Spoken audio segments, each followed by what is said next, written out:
My name is Sera Calloway. I'm 27 years old. And the night my father told me to get out of his house, it was raining so hard you couldn't see the end of the driveway. I was 14. I had no coat, no money, no charged phone, and nowhere to go.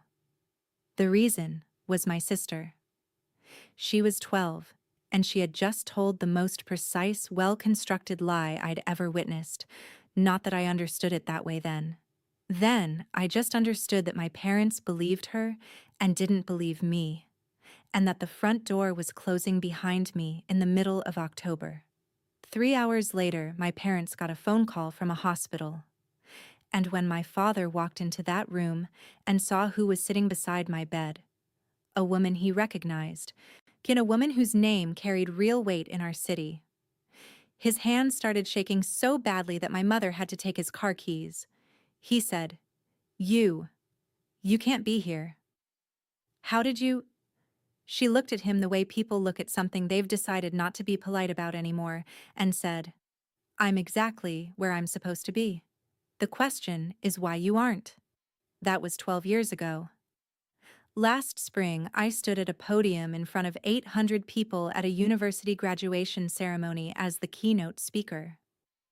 My sister was sitting in the third row in her cap and gown. My parents were in the audience. None of them knew I was coming. Let me tell you how we got there.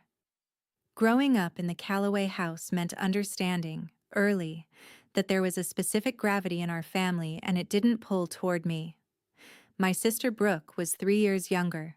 She was the kind of child who made adults feel useful. She cried beautifully. She needed things visibly. She looked up at my parents with the kind of open need that made them feel necessary in the clearest possible way. I don't say this to be uncharitable. I've spent a long time trying to understand rather than simply resent, and what I understand now is that my parents loved both of us. They just knew how to love her in a way they could feel, and loving me required a different language they hadn't learned. I was self-sufficient in the way that gets you ignored. I figured things out. I didn't cry in front of people. When I was upset, I went quiet, which adults consistently misread as fine.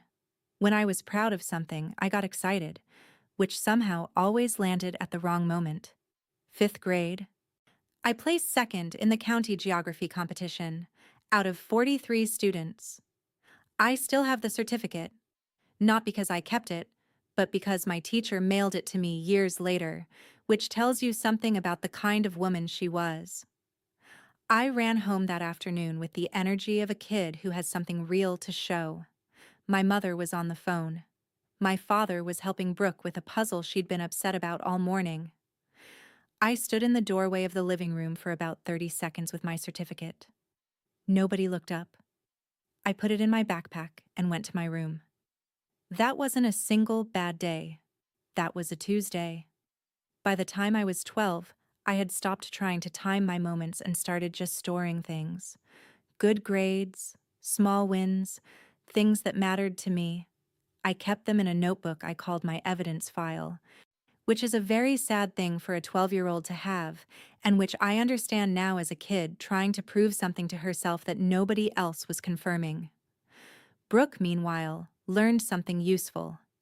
That need was a form of power. Not consciously, not at first. I want to be fair to her younger self, because 12-year-olds aren't architects, they're students. And she was studying what worked. What worked was tears, drama, and the kind of helplessness that mobilized our parents instantly. What didn't work was anything I did. The lying started the year she turned 11. Small things first. She borrowed a necklace I'd been given by my grandmother, one of maybe 4 possessions I genuinely cared about, and when I asked about it, she said she'd never touched it. It was on her dresser. I could see it from where I was standing. My mother said, "Sera, don't make things up." My father said, "Brooke, just put it back." And in that moment, something shifted. Brooke realized she could say something false, and my parents would split the difference. I wasn't believed, but she wasn't held accountable either. It was a draw, and for her, A draw was a victory. By 12, she'd graduated to bigger material. Money missing from the kitchen jar where my parents kept cash for groceries and small expenses. $40 one Thursday. My mother asked both of us. Brooke looked her in the eye and said she hadn't touched it. I said the same thing. My mother looked at me for a beat longer than she looked at Brooke, and I still, 12 years later, carry the precise weight of that extra second. My father sat me down. Did you take the money? No. Brooke says she saw you near the jar that morning. I was making toast. I wasn't near the jar. She seemed pretty sure. I'm sure too. I didn't take it. He was quiet for a moment. Then, I hope you're telling the truth, Sera. I really do. He walked away. No resolution. Just the implication left hanging in the air like smoke. The suggestion that maybe that maybe I was the kind of person who took things. That maybe his daughter was less trustworthy than he'd wanted to believe. I went to my room and opened my evidence file and wrote the date and what had happened. I didn't cry. I just documented it. That was the pattern. Brooke learned she could manufacture evidence of my wrongdoing, and our parents would accept the ambiguity as doubt. And doubt about me was enough. She didn't need them to believe her fully. She just needed them to stop fully believing me. By the time I was 13, she'd learned to do it with precision. I need to tell you about the lie. The real one. The one that sent me out into that storm. There was a boy named Danny Marsh. He was in my 8th grade class. Quiet. Funny. The kind of person who made everything feel less heavy without trying. He and I had been friends since 5th grade. Actual friends. Not the complicated kind. Just two people who sat together at lunch and talked about things we liked. He was in Brooke's grade for one elective class. She was 12. He was 13. Brooke developed a specific consuming fixation on him. I saw it the way you see weather approaching. Gradually, then all at once. She talked about him at dinner. She positioned herself in rooms where he might be. When Danny came to our house once to return a book he'd borrowed from me, Brooke appeared in the kitchen within 90 seconds, hair suddenly fixed, completely casual. Danny was not interested in Brooke. He was 13 and mostly interested in video games and arguing about baseball, and he treated her with the mild, polite indifference of a teenager who simply hasn't registered a younger kid as a person yet. That autumn, Danny and I had a science project. We worked on it at the library 2 Saturdays in a row. Our parents knew it was approved. There was nothing complicated about it. We got an A. It was fine. It was not fine for Brooke. I found out later from someone who'd been in the room that she'd spent 2 weeks telling a story to mutual acquaintances about how I had deliberately embarrassed her in front of Danny. The story was elaborate.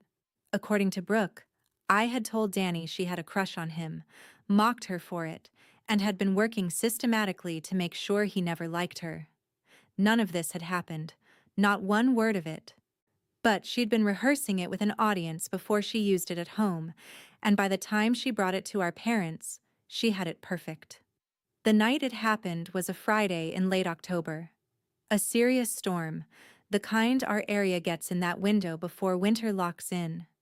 Cold rain, wind that pushed against the windows. The early dark of an October evening. My father was tense about something work-related. My mother was tired. The house had the specific atmosphere of a place where everyone is carrying something and nobody wants to talk. Brooke came downstairs at 8 o'clock crying. Not the gradual kind of crying, the immediate, full-volume kind that brought both my parents out of their separate rooms within 30 seconds. I heard it from upstairs. I put down my homework and waited. Sera's been telling Danny that I'm pathetic. She told him I follow him around. She told him I'm embarrassing. He won't even look at me anymore. And it's because of her. Then she said the part that was designed to be a killing blow. She does it on purpose, Mom. She's always hated me. She's been trying to make me look stupid my whole life. My father's voice hit the bottom register that meant he was past reasoning. Sera, come down here. I came downstairs. Brooke was on the couch, my mother beside her, my father standing by the window with his arms crossed, backlit by the storm. Did you tell Danny Marsh that your sister has a crush on him? No. Brooke says you did. Brooke is lying. The temperature in the room dropped about 5 degrees. My father's jaw tightened. She has been doing this for 2 years, I said. I was trying to stay calm, but my voice cracked on the word years and I hated myself for it because I knew it would read as hysteria rather than truth. She lied about the grocery money. She lied about my necklace. She lies and you believe her every time, and I don't know what I'm supposed to do because there's nothing I can say that you're going to believe. You're calling your little sister a liar. Yes, because she is one. Brooke made a sound, a specific practiced sound that fell somewhere between wounded and helpless. My mother's arm went around her immediately, reflexively, the way it always did. Something is wrong with you, my father said. He said it quietly, which was worse than if he'd shouted it. I've been watching this for months. The way you treat her, the jealousy, the cruelty. There's something wrong with you, Sera, and I don't... He stopped, looked at the door. I can't have this in my house tonight. It's raining. I can see that. Dad, it's pouring. It's cold. Then you should have thought about how you treat your sister. His voice was flat. Final. Get out. Come back when you're ready to apologize and be part of this family properly. I looked at my mother. She didn't look at me. I looked at Brooke. Her face was buried in my mother's shoulder, but her eyes were open, watching me over the top of my mother's arm. She wasn't crying. I grabbed my jacket from the hook. I didn't have my wallet. I had maybe 11% battery on my phone. I opened the front door and the rain came sideways into the hallway, and my father didn't move. I walked out. The door closed. I stood on the porch for probably 45 seconds, waiting to hear the latch open again. Waiting for my father to say, "Come back in?" I overreacted. Waiting for my mother to appear in the window. The lights in the living room stayed on. Nobody came. I walked into the rain. I don't fully remember the next hour. I remember the cold, specifically. October rain has a particular quality. It's not winter cold yet, but it's cold enough that wet clothes become a problem within minutes. And I was soaked through my jacket before I'd reached the end of our street. I tried calling my friend Wren. Voicemail. I tried her home number. Her mother answered, heard the rain in my voice, told me Wren was at a family dinner and couldn't talk. I kept walking. I didn't have a plan. I was walking away from my house, which felt like the only direction available. The bus station was about 1.5 miles from our neighborhood, and I thought if I could get there, I could sit inside, be dry, figure out what to do. I had a transit card in my jacket pocket with maybe $2 on it, which wasn't enough for a bus, but might at least keep me in the station for a while. I got maybe 3/4 of the way there. The intersection where it happened was one I'd crossed 100 times. A 4-way stop with a traffic light, well lit under normal circumstances, but the rain was coming down in a way that turned headlights into halos and made it genuinely hard to gauge distance. I checked the light. It was green for me. I crossed. The car came from the left. I don't think the driver ran the light intentionally. I think the rain, the dark, the way water was pooling at the intersection, all of it compounded into a terrible accident. I heard the brakes. I tried to move. I got partly out of the way, which is the only reason I survived, but partly isn't all the way, and the impact caught my left side and threw me. I hit the pavement with my hip and my head. After that, rain on my face. Cold. And the smell of asphalt and exhaust. The specific quality of silence that happens right after something violent. A second where everything has stopped, and the world is deciding what comes next. Then a car door. Running footsteps. Oh God. Oh no. Stay still, okay? Don't move. I'm calling 911. A woman's voice. I couldn't see her clearly. The rain, the impact, the fact that I'd hit my head. Everything was blurred at the edges. What's your name? Sera. Sera, okay, I've got you. The ambulance is coming. Are you in pain? My head. Okay. Stay still. I've got you. She kept her hand on my shoulder the whole time. I don't know if she knew how much that mattered. I was 14 years old. I was lying on a wet road in the dark, and the only thing that felt real was the pressure of her hand telling me someone was there. Is there someone I should call? I'd parents? I thought about my father's face. The flat, final voice. Get out. They don't want me there, I said.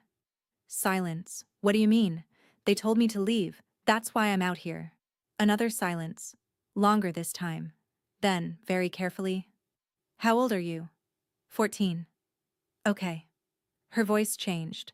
Something hardened in it, not toward me, but toward something else entirely. Okay. You're going to be all right, Sera. I promise you. You're going to be all right. Sirens in the distance. I closed my eyes. The concussion was serious. That's the clinical language for what happens when a 14-year-old's head hits asphalt. The emergency department admitted me, ran scans, found no bleeding but significant trauma, and put me on observation. I woke up to fluorescent lights and the sound of a monitor and the smell of antiseptic.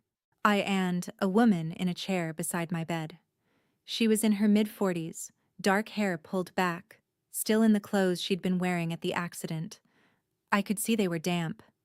She had a paper cup of coffee and a hospital blanket pulled around her shoulders, and she was awake.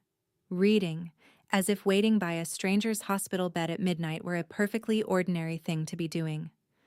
Hey, she said, when she saw my eyes open.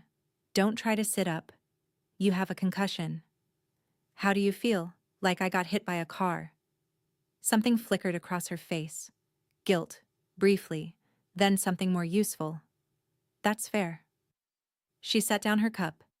I'm Miriam. Miriam Okafor. I'm a professor at Hallett University. I'm also the person who hit you, and I want you to know that I'm not leaving until I know you're all right. You don't have to stay. I know. She said it simply, without drama.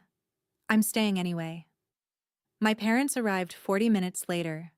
I heard my father's voice in the hallway before the door opened, that tight, controlled voice he used when he was embarrassed in a public space. Then the door, and both of them, and behind them a nurse, and behind the nurse a police officer. My father's eyes went to Miriam first. He knew her. I could see it. The recognition, the recalibration, the specific discomfort of a man who has done something indefensible being looked at by someone he respects. Dr. Okafor, Mr. Calloway. He taught at a local community college. She chaired the education department at the university across town. They'd been in professional spaces together, I learned later. He knew who she was. Thank you for staying with her, my mother said. But we were so worried when we got the call. She told me, Miriam said, before she lost consciousness, that you had asked her to leave the house. Silence. We had, my father said. His voice was careful. There was a disciplinary situation. We didn't expect. She's 14 years old. Miriam's voice stayed level, but it had an edge that cut cleanly. It was 38 degrees tonight and raining. What did you expect? We didn't think she'd go far. She was trying to get to the bus station. She was alone on a 4-lane road in the dark in a storm. Miriam stood up, and she was shorter than my father, but the room felt immediately like her room. I need you to understand something. If I hadn't been driving that exact road at that exact moment, your daughter would have been lying on that pavement alone. Nobody said anything. The officer outside has questions for you, Miriam said. But before you talk to him, I want you to think carefully about what you're going to say, because I was there. I heard what she told me. And if what I heard suggests that a child was put in danger by the decisions of the adults responsible for her, that's a conversation that goes somewhere you don't want it to go. She wasn't threatening them. She was informing them. There's a difference, and it's important. My father's hands. I watched this from the bed. I couldn't sit up, but I could see. My father's hands started shaking. He pressed them together, interlaced his fingers, tried to control it. Couldn't. You can't be here, he said. It came out barely above a whisper. How did you even? I hit your daughter with my car, Miriam said. That's how I'm here. Anan, I will be here for as long as she needs me to be. I was in the hospital for 4 days. Miriam came every one of them. She brought books. Not children's books. Actual books. The kind she assigned to her graduate students. And she'd sit beside my bed and we'd talk about them the way people talk when they're using conversation to say something larger than the words. She asked me about school. About what I liked. About the things I was good at. Nobody had asked me that in a long time. What I was good at. Why are you doing this? I asked her, on the 3rd day. You don't know me. She was quiet for a moment, looking out the window at the gray October sky. When I was 16, she said, I was staying in a shelter. My parents had their own problems. I don't say that to excuse anything, just to explain it. A woman from the shelter connected me with a teacher named Mrs. Adeyemi, who let me use her classroom after school to study, and eventually let me stay in her guest room for the last semester of my senior year. She looked at me. I got into Hallett University on a full scholarship. I have a PhD. I chair a department. None of that happens without Mrs. Adeyemi. A pause. She passed away when I was in graduate school. I never got to pay her back directly, so I do it sideways. I stared at the ceiling for a long time after that. On the 4th day, a social worker named Doris came in with a gentle voice and careful questions. She talked to me for an hour. Then she talked to my parents in the hallway. Then she came back. You have options, she said. You don't have to make any decisions today, but you should know that doctor. Okafor has offered to serve as a temporary guardian while we work out a more permanent arrangement. She'd do that? She's already filed the paperwork. I looked at the door, then back at Doris. What would happen to my parents? Nothing punitive. This would be voluntary on all sides. She gave me the kind of look that held a complete sentence in it. The question is what you want, Sera. I thought about my father's voice. Something's wrong with you. I thought about my mother not looking up when I looked at her. I thought about the door closing. I thought about Miriam's hand on my shoulder in the rain. I want to go with Dr. Okafor, I said. I want to be honest about what those first months were like, because the easy version, girl escapes bad family, finds perfect replacement, heals immediately, is not what happened. And I think the real version is more useful. What happened was that I moved into Miriam's house and felt like a guest in a museum for about 6 weeks. It was a different world.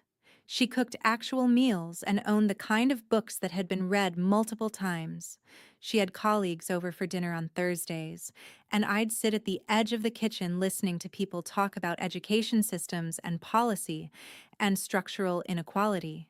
And I'd understand about 60% of it, and that 60% lit something up in me that I didn't have a name for yet. She never pushed. She never performed enthusiasm about my progress or made me feel like a project. She just lived her life and let me be part of it. And slowly, carefully, I started living too. I transferred schools.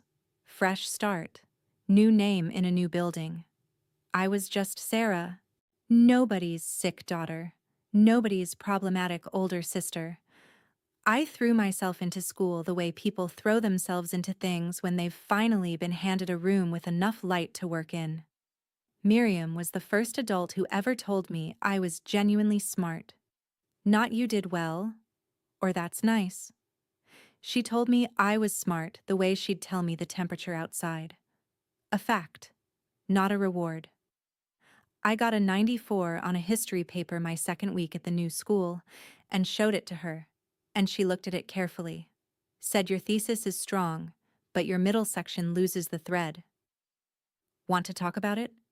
And spent 45 minutes with me at the kitchen table doing exactly that.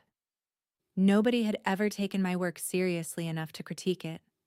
I started crying, somewhere in that 45 minutes, not from sadness, just from the accumulated weight of being taken seriously for the first time. She handed me a tissue. Don't stop. Keep explaining your argument. I did. Through the tears. It was the most productive cry of my life. I thought about Brooke sometimes. Not with hate. With something more complicated and less useful. A kind of bewildered sadness. I'd lie awake trying to reconstruct the night of the storm from her perspective. Trying to understand what she'd actually wanted to happen. Had she expected our parents to call her bluff? Had she thought I'd come back in an hour? Had she understood, when she watched me walk into the rain, what she'd set in motion? Mutual friends from the old neighborhood occasionally surfaced through the particular social archaeology of teenage years. Fragments reached me. Brooke had told her friends that I'd run away. Later, that I'd had a breakdown. Later, a version I learned about only much later, that I had died. She told people I died. She told them there'd been an accident and I hadn't survived. She told her friend group this when she was 15, when she'd had 2 years to tell the truth and had chosen instead to build a cleaner story. I didn't find this out for years. When I did, I sat with it for a long time trying to understand what it means to be made into a ghost by someone who knew you were alive. I still don't fully understand it, but I've stopped needing to.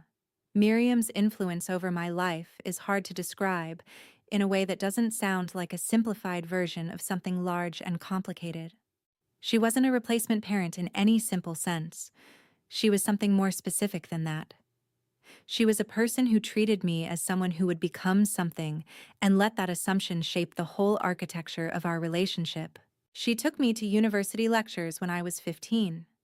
She brought me to a conference on educational equity when I was 16, and I sat in the back row taking notes for 4 hours and came out with 4 pages of questions I gave to her in the car on the way home, and she answered every one of them. "You're going to do this," she said. "Do what?" "This work. Education equity. You're going to do it professionally." I'm 16. I know.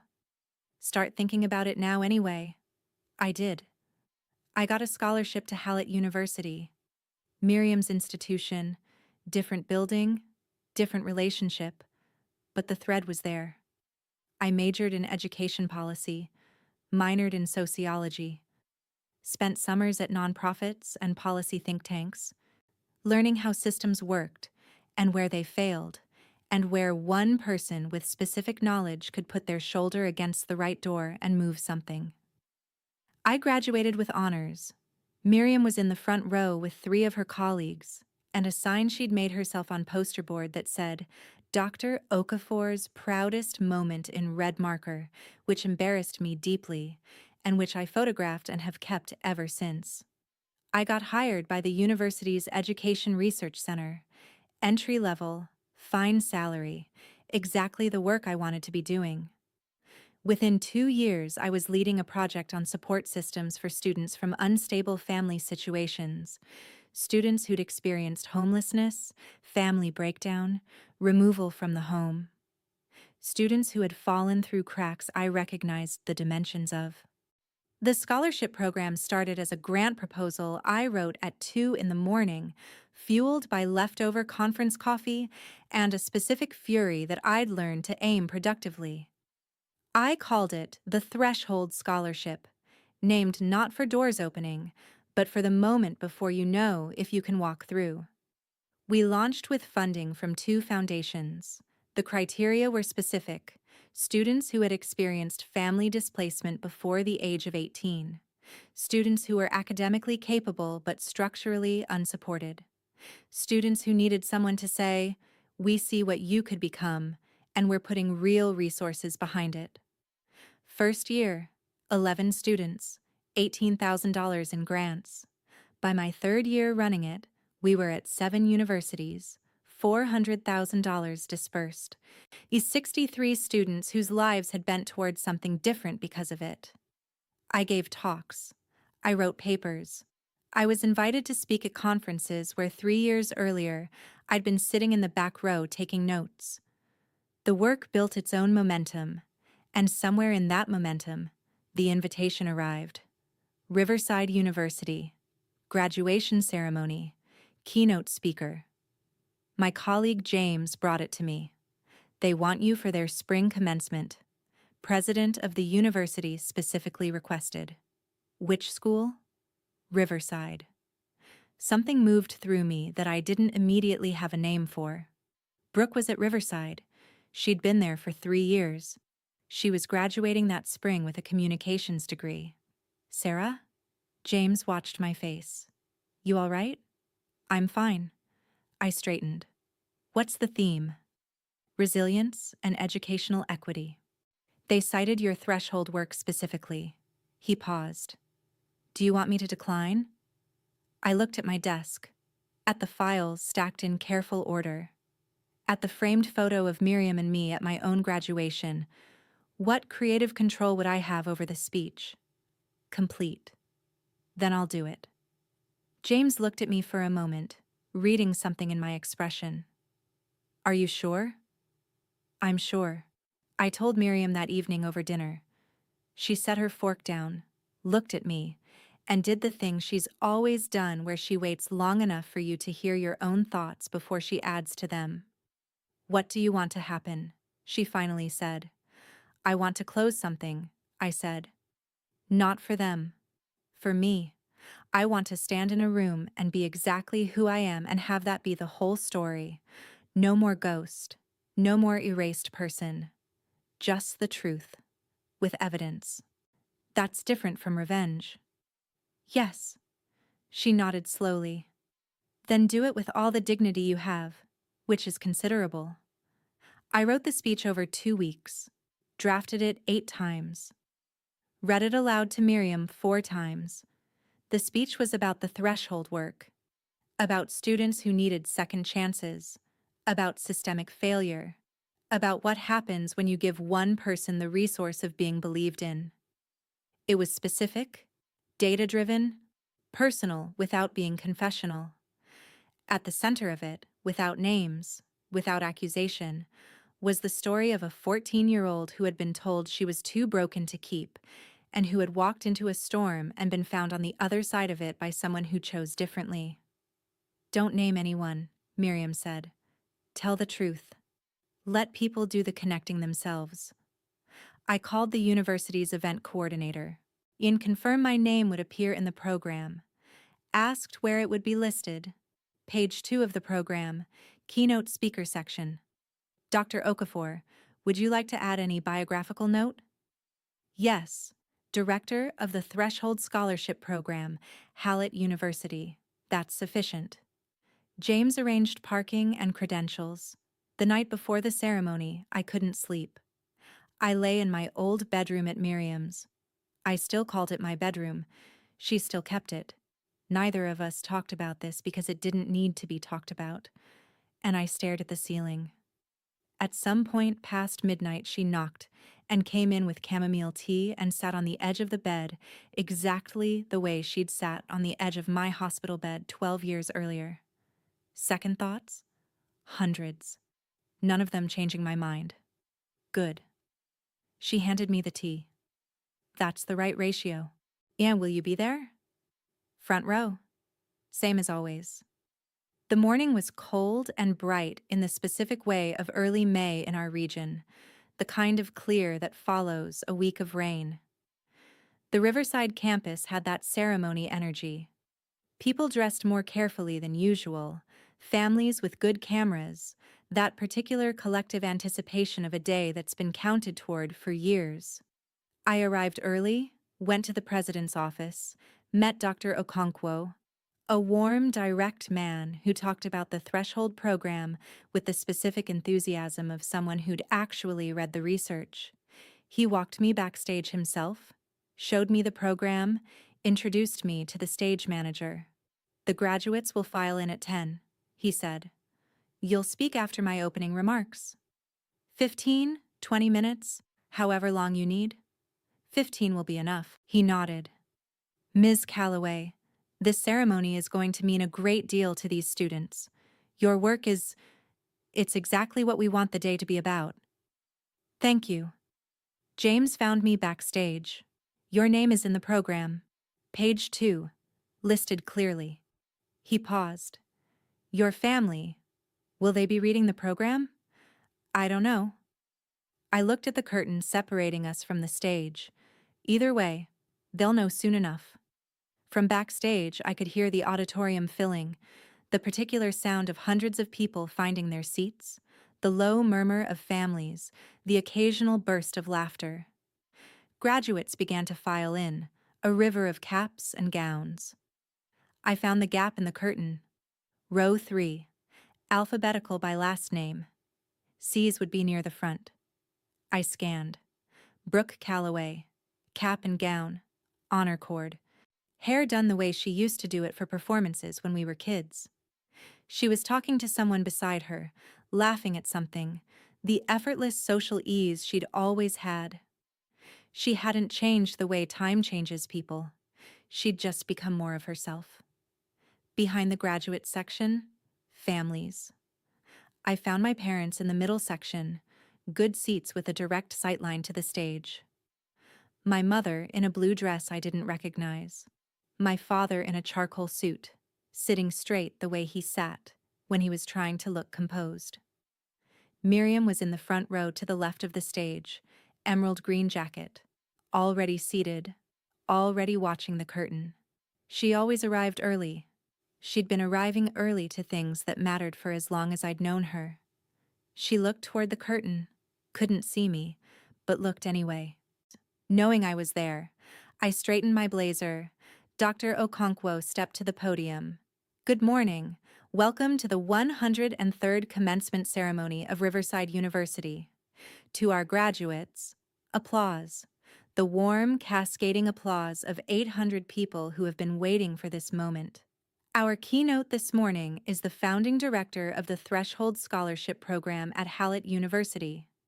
Her work has supported 63 students across 7 institutions, and she was specifically requested for this ceremony because she embodies precisely what this day is meant to celebrate. Please welcome Ms. Sera Calloway.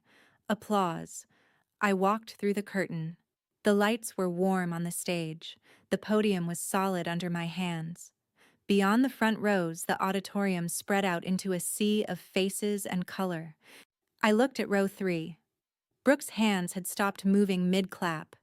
She was staring at me with the specific expression of someone whose brain is running 2 processes simultaneously, recognition and disbelief. And for a moment she looked exactly like the 12-year-old she'd been. Just for a moment. Then something else moved into her face, something I couldn't fully read from the stage, and she went very still.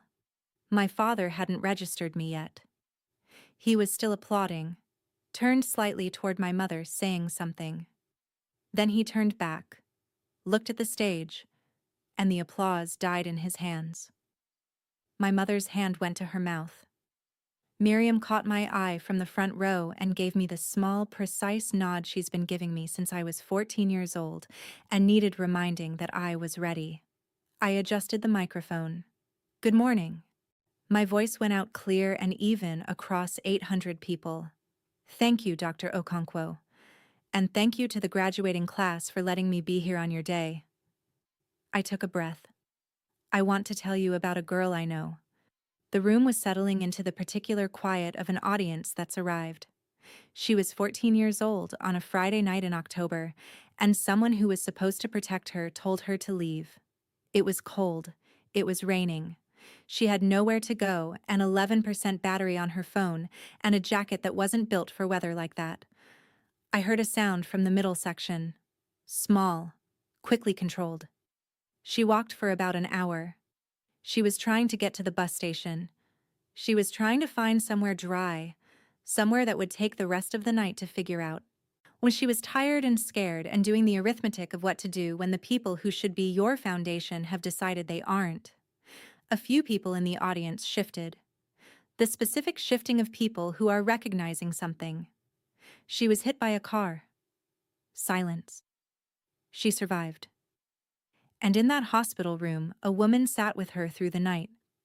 A woman who had no obligation to be there, who had a life and a career and a full set of her own responsibilities, and who simply decided that a child alone in an emergency room was not a thing she was willing to walk away from.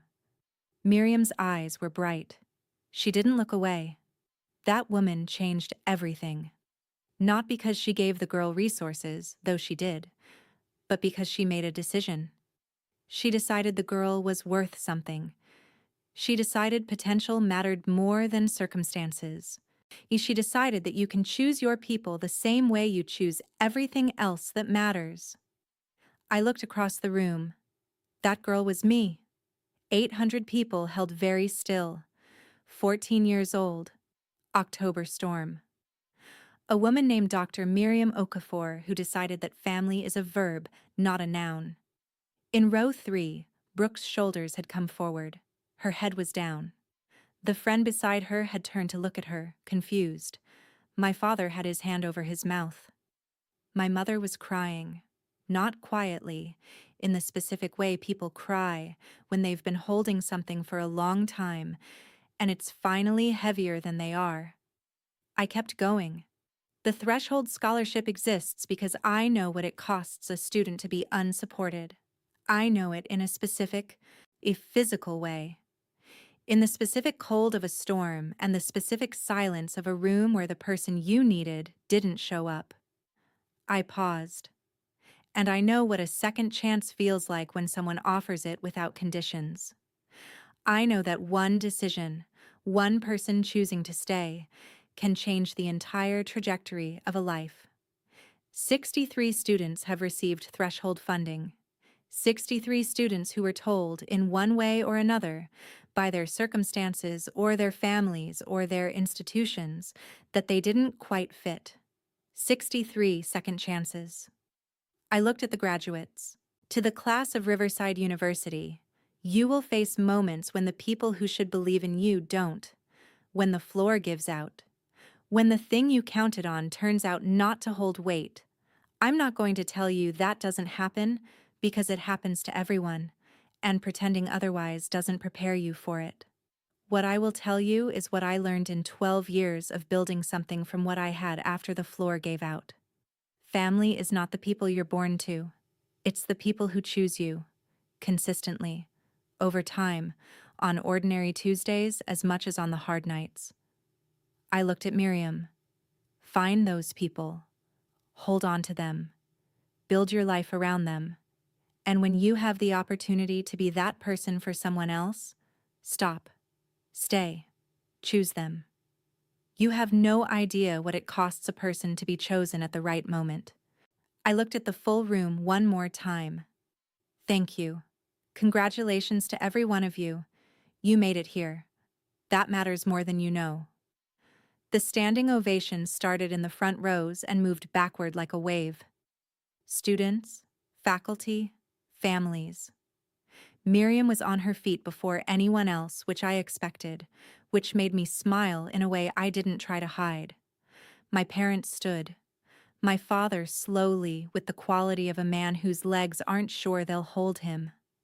My mother immediately, hands pressed together. Brooke did not stand. She sat in the middle of the standing room with her head bowed, and her friend sat back down beside her and put an arm around her, not fully understanding what had just happened, but understanding something had. Dr. Okonkwo touched my shoulder as I stepped back from the podium. That, he said quietly, is what this day needed. Backstage, Miriam found me within 60 seconds. She didn't say anything. She just held on, the way she's always held on. And I let her. You okay? she finally said. Yes, I think so. Actually, yes. Your parents are asking for you. I pulled back enough to look at her. I know. You don't have to. I know that too. James appeared. 5 minutes whenever you're ready. They're at the side entrance. I straightened my blazer. Come with me? Miriam took my arm. Always. They were by a stone pillar near the side entrance of the building, the three of them. My parents and Brooke, who had clearly been crying and had the specific hollowed-out look of someone whose energy for pretending has run out entirely. My father looked 10 years older than I'd expected, gray at the temples, new lines around his eyes. My mother looked tired in a way that looked chronic, not just today. I stopped 3 feet away, the same professional distance I'd calibrated for that hospital room 37 years ago in Miriam's memory, the distance that says, I'm here, but this is on my terms. Sera, my father's voice came out rough, scraped. Dad, we didn't know we had no idea you were speaking today. I know. You look, my mother's voice broke. You look wonderful. You look so. I'm well, I said. Miriam made sure of that. My father's eyes went to Miriam, who was standing slightly behind me. He held her gaze for a moment. Something passed between them that wasn't a conversation exactly, but wasn't nothing either. We owe you more than we can say, he said to her. You owe Sera, Miriam said simply. I just gave her room. He looked back at me. We've been, he started. Stopped. Started again. I have gone over that night 1,000 times. What I said to you. What I allowed to happen. There is no version of it where I was anything other than wrong, I said. Gently, but completely. Yes. He didn't look away. Wrong. Completely, unforgivably wrong. It wasn't unforgivable, I said. But it happened. And it shaped everything, and I need you to understand that. Not feel guilty about it. Understand it. Understand that a 14-year-old girl believed her family didn't want her, and that belief became the foundation of everything I built. The work, the scholarship, all of it. It came from that night. Which means I can't fully regret it, but I can tell you clearly that it should never have happened. My mother was crying openly. Is there any possibility of, we'd like to be part of your life, Sera, if you'd let us, if there's any way. I don't know yet, I said. That's the honest answer. I'm not closing the door, but I'm not going to perform forgiveness I'm still working toward. I looked at both of them. If you want a relationship, it'll be built slowly. It'll be real or it'll be nothing. I won't manage your guilt for you. That's yours to carry. My father nodded. A small, careful nod. The nod of a man who understands he has no leverage here and no right to any. Thank you for coming today, he said. For doing the work you do. For surviving what I put you through. I looked at him for a long moment. My father. 61 years old. Smaller than he was in my memory. Thank you for standing up during the speech, I said. I noticed. He blinked. His jaw worked. Then I looked at Brooke. She was standing slightly apart from our parents, arms crossed over her gown, red-eyed, looking at the ground. She hadn't spoken. She hadn't looked at me directly. Brooke. She looked up. Her face was completely open in a way I'd never seen from her. No performance, no careful arrangement of expression. Just a 24-year-old woman who had been holding a very heavy secret for a very long time and had just watched it become public in a room of 800 people. I've wanted to, she started. Her voice was raw. I've wanted to say something for years. I didn't know how. I didn't know if you'd ever. She pressed her lips together. I told people you died. I know.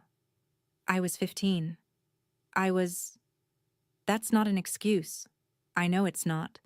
And I didn't know how to explain what I'd done, and it was easier to make you gone than to make you real and absent. And I. She stopped, breathed. I'm sorry. I know that doesn't. I know it doesn't fix anything. But I am. I'm sorry. I looked at her for a long moment. I believe you, I said. Her breath caught. I forgive you for my own sake, I said. Not because what you did was small. It wasn't small, and I think you know exactly how not small it was. But I've been carrying the weight of that night for 12 years, and I don't want to carry it anymore. So I'm putting it down. I paused. That's not a door opening, Brooke. That's just me setting something down. If a door opens someday, it'll be because we both built something real over real time. Not because of today. She nodded. She was crying, and this time it wasn't the practiced crying of a 12-year-old who had learned its utility. This was the ugly, uncontrolled kind, the kind that comes from somewhere real. Her friend from the ceremony had followed her out and was standing at the edge of this moment, unsure. I looked at her briefly. Take care of her today, I said. She needs it. And the friend nodded, put her arm around Brooke, and I turned back toward Miriam. She linked her arm through mine. Ready? Yes. We walked away. I didn't look back. Not because I was being cold. I wasn't. I was done being cold about any of it. I walked away because forward was the direction, and I'd always known that. And now I finally felt it in a way that had nothing left to prove. The aftermath of that day moved through my life in ways I hadn't fully anticipated. My speech was recorded, someone in the front rows with a phone, and posted online with the caption, Keynote speaker at my sister's graduation was her own sister, who their family had kicked out at 14. That's all the context the caption had, which meant it was also all the context 300,000 people had when they watched it. The comments were what comments always are. A mix of the deeply moved and the deeply skeptical, and the people who immediately needed more information. I didn't engage with any of it. Applications for the Threshold Scholarship tripled within a week. Actual tripled. We had to bring on 2 additional reviewers just to manage the volume. Dr. Okonkwo called to tell me Riverside wanted to formally partner with the program. 2 other universities reached out the same week. Miriam put a printout of the application numbers on the kitchen table one morning and said, "Look at what that one day made possible." It wasn't one day, I said. It was 12 years. Yes, she said. That's the point. My parents send me a message on my birthday now. Brief, careful, exactly as much as they can offer without overstepping. I respond. Not effusively. I'm not there yet, and I'm not going to pretend I am. But I respond. Brooke emails occasionally, short messages, things she's thinking, things she's noticed. She's been in therapy, she told me in one of them, which she mentioned without asking for credit, which I noticed. We don't have a relationship yet. We have the possibility of one. That's something. And I'm choosing to treat it as something rather than nothing. Miriam is my emergency contact on every form I have ever filled out. She's the person I call when something good happens, and the person I sit with when something doesn't. She's been to every professional milestone, every significant event, every ordinary Sunday that turned out to matter. She is my family. Full stop. Built, not born. Every October, on the anniversary of the storm, I do something specific. I drive to that intersection. I park. I sit there for about 10 minutes. I don't do it to punish myself. I don't do it to wallow. I do it because I think there's something important in returning to the place where your life turned and just acknowledging it. Standing in front of it. Saying, this happened, and I'm still here. And look what I became.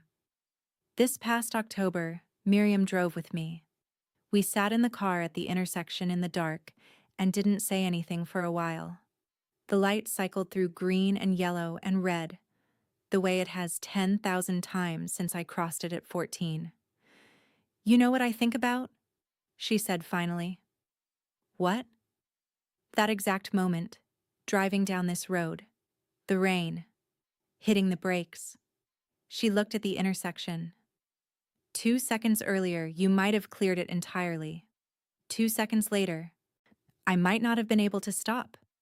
She paused. I think about those 2 seconds constantly. Because of the guilt? No, not anymore. She turned to look at me. Because of everything they led to. I looked at the light change again. Me too, I said.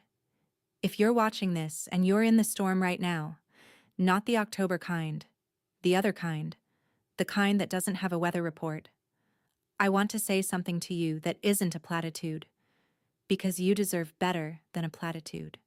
The people who failed to see you were never the authority on your worth.